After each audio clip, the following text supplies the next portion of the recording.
Estamos de volta agora para mais uma aula e vamos tratar um pouco sobre a questão da infância, já que a gente está falando tanto sobre pobreza, sobre desigualdade, vamos falar daqueles que são a nossa, digamos assim, missão enquanto técnico, conselheiro, ator do sistema de garantia de direito, que é a proteção e garantia dos direitos de criança e adolescente. Então é importante pensar e refletir sobre como as desigualdades sociais atingem diretamente crianças e adolescentes. Então, essa questão da desigualdade na população infanto-juvenil, ela é uma preocupação global. Não é um aspecto específico do Brasil, da característica da sociedade brasileira, mas ela é a violação de direitos de crianças e adolescentes, ela se dá no mundo todo. Nós estamos vivendo aí duas guerras onde a gente, todos os dias, são denunciadas inúmeras violações de direitos de criança e adolescente. A guerra por si já é uma violação contra qualquer direito, né? Já é algo extremamente violador, né? Tanto para adulto quanto para criança e adolescente. Mas para as crianças isso acontece de forma muito mais forte, porque nós temos aí quantidade inúmeras crianças morrendo nas explosões de bombas e depois nas sequelas dessas lutas dentro dos territórios e muito mais grave agora de fome, que é o que está acontecendo, por exemplo, hoje na faixa de Gaza. Muitas crianças estão subnutridas ou morrendo literalmente de fome, sem o alimento, porque isso a guerra está fazendo, não está deixando que o alimento entre nas zonas de guerra. Então, é um fato, né, que a gente está vivendo nesse momento que precisa ser pensado. Essa violação é uma violação de direito gravíssimo, inclusive é crime de guerra, senão não deixar que o alimento, que o socorro chegue às vítimas civis da guerra. A gente não está falando dos terroristas, a gente não está falando de nada disso, a gente está falando das vítimas civis que estão dentro de um território que está recebendo um processo de invasão militar. Então, é importante que se pense, que se fale, que se diga, que se registre, que se vá em todas as instâncias, falar sobre essa questão, não só na infância, mas também da população em geral. Mas não é só em território de guerra que as crianças estão sofrendo violações de seus direitos. Em inúmeros países a gente vê aí a questão da exploração sexual, do abuso sexual, a questão do abandono. Então, essa é uma preocupação no mundo todo. E no Brasil não é diferente. No Brasil nós temos outras guerras a serem enfrentadas, outras disputas que afetam diretamente a vida de crianças e adolescentes. Por que eu digo batalhas? Porque uma criança, quando deixa de ir à escola, ou quando está na escola, tem que se abaixar porque está tendo um tiroteio e ela pode ser atingida, e muitas vezes é atingida por uma bala perdida, isso é uma violação total de direito, de vários dos direitos. Isso a gente está deixando de proteger criança e adolescente. Isso a gente está deixando de proteger as nossas famílias, porque não é só a criança e o adolescente que é atingido por essas questões. A família toda acaba sendo atingida. Então, é importante que a gente perceba que essas questões que a sociedade hoje enfrenta afetam de forma muito intensa a vida de crianças e adolescentes. E isso é mais grave porque isso não afeta somente esse momento, mas muitas vezes impacta no futuro dessa criança. Impacta na questão psicológica, impacta na questão cognitiva, impacta na questão física, né? Então, tem N sequelas, N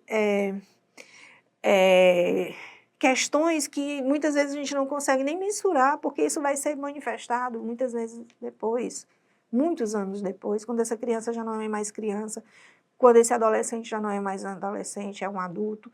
Então, sequelas que acontecem na infância muitas vezes marcam a vida por uma vida inteira. Então, é preciso a gente pensar e refletir. Pensar que não é só a questão da vulnerabilidade social, da vulnerabilidade do acesso aos bens e às políticas públicas de hoje, mas todo um processo que isso se dá. É preciso que a desigualdade na infância ela seja apontada de forma séria e refletida de forma séria e seja superada através das políticas, mas é também preciso que a sociedade se aproprie dessa questão da proteção de crianças e adolescentes. É preciso que a família se aproprie, é preciso que exista uma rede de apoio, né? É preciso que o sistema de garantias funcione para que as políticas públicas possam, de fato, atender e chegar nessas famílias mais vulneráveis. Porque se eu consigo fazer com que as políticas funcionem, com que a família comece a proteger, com que a sociedade comece a olhar para essa criança com um olhar de proteção, essas vulnerabilidades elas vão diminuindo. As crianças que vão precisar de atendimento nas unidades, no conselho tutelar, vão diminuindo. Por quê? Porque vai existindo uma conscientização da sociedade, do poder público,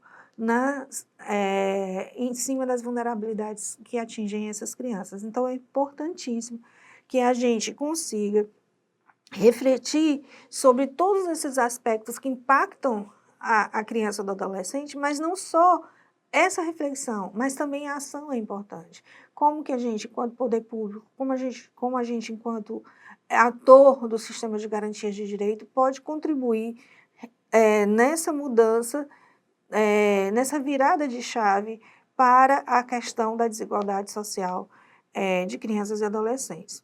Que tipo de políticas podem ser pensadas, né, para diminuição desses processos que atingem principalmente criança e adolescente? A questão da educação passa por isso também. A questão do acesso à educação, à pré-escola, principalmente, a melhoria da qualidade do ensino fundamental, do ensino médio, o incentivo da formação profissional, o acesso ao ensino superior, tudo isso faz parte. A educação é uma força motora importante para a transformação social.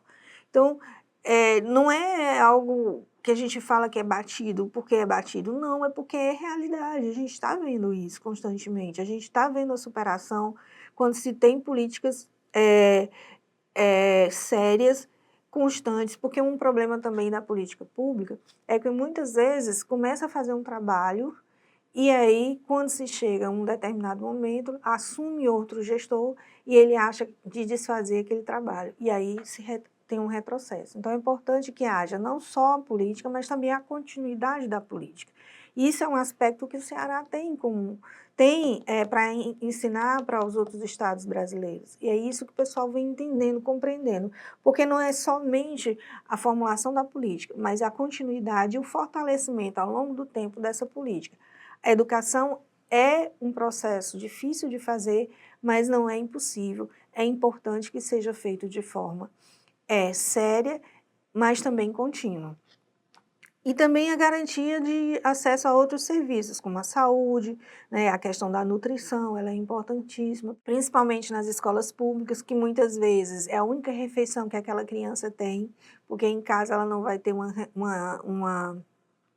uma refeição tão nutritiva como a que a escola às vezes proporciona. Então, é importantíssimo que as escolas tenham um acompanhamento nutricional, que tenham um acompanhamento psicológico, que tenham um acompanhamento com a família, integrando a família na escola de N formas, não é somente no dia de pais e mestres para entregar boletim de menino, mas acompanhando realmente o desenvolvimento da criança e do adolescente, né? E isso ajuda até a diminuir o trabalho do conselheiro tutelar, né? Acaba diminuindo também o trabalho daqueles agentes que estão lá para identificar as vulnerabilidades sociais, porque as vulnerabilidades acabam também diminuindo quando você tem aí toda a sociedade, todo o poder público envolvido na garantia dos direitos de criança e adolescente. Então, a implementação de políticas voltadas para a redução de pobreza e a promoção da inclusão social são importantíssimas. A gente viu recentemente, o Brasil passou por um período onde reduziu imensa a questão da pobreza, a vulnerabilidade social e a pobreza. E, de repente, isso voltou. Por quê? Porque houve uma lacuna aí no investimento de políticas de transferência de renda, políticas públicas de enfrentamento, à pobreza e redução das condições de pobreza. E hoje a gente está tentando voltar ao patamar de que há 6, 7 anos atrás, onde o Brasil tinha diminuído drasticamente o seu nível de pobreza. Isso se faz com políticas públicas consolidadas. Claro, muitas vezes a gente precisa fazer políticas mais pontuais, focalizadas, pegando e entendendo aquelas vulnerabilidades maiores, mas é importante que haja continuidade. Esses programas, eles ajudam efetivamente a reduzir a pobreza e a proporcionar um ambiente mais estável para o desenvolvimento de criança. Então, quando a criança tem lá garantido a sua permanência na escola, o acesso e a permanência à escola, quando tem garantido uma nutrição, a sua refeição, quando tem garantido o seu lazer, as questões lúdicas, ao acesso ao que é lúdico, a brincar, que é importante para a criança. Muitas crianças não têm oportunidade de brincar porque elas não podem brincar, elas têm que trabalhar. Então, elas não podem ser crianças. Então, é importante a gente garantir que o acesso a essas políticas possam garantir a criança de forma integral. Ela possa ser criança como toda e qualquer criança, independente se ela está morando numa zona mais rica ou numa zona mais pobre. Mas ela tem que ser criança e viver essa infância de forma plena. Então, é importante essa reflexão, a gente tentar compreender esses aspectos e entender realmente que essas vulnerabilidades sociais que todo dia nos batem à porta, principalmente nos conselhos tutelares, elas são causas de uma sociedade que ainda não consegue proteger crianças e adolescentes. Então, vamos pensar um pouquinho sobre isso, refletir e até a próxima aula.